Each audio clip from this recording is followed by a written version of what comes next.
Me sentí diciendo que soy mala, porque no me aguanto la más demanda. No si vienes a mi cama, a mi cama. আসসালামু আলাইকুম everyone, আশা করি সবাই ভালো আছেন। Welcome to cycle zone. তো cycle zone থেকে আরেকটা cycle build হচ্ছে, যেটা বোর সান 6.0 অরেঞ্জ কালার ফ্রেম এন্ড হাসান প্রোর একটা অরেঞ্জ কালার সাসপেনশন। এখানে শিমানো MT200 ব্রেক আছে, BMX গ্রিপ, মেগনা সিট, দেন দুইটা হচ্ছে CST প্রো টায়ার। এখানে ম্যাভিকের রিম আছে দুইটা, CST টিউব। এখানে হাসানসের হাব একটা, সুনানের হাব একটা ফ্রন্টের।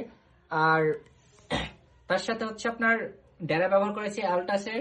ওয়েকের স্টিম আছে পার্পল কালার, KMC চেন, একটা বিয়ারিং ডিবি, লাঞ্জির একটা হ্যান্ডেল বার, 80 স্পিড একটা ক্যাসেট। দেন এইটা দিয়ে হচ্ছে একটা সাইকেল ফুল বিল্ড হচ্ছে। তো যাদের হচ্ছে স্ট্যান্ড করার জন্য কাস্টমাইজ বিল্ড করতে চাচ্ছেন, তারা অবশ্যই সাইকেল জোনে কন্ট্যাক্ট করবেন। আসসালামু আলাইকুম।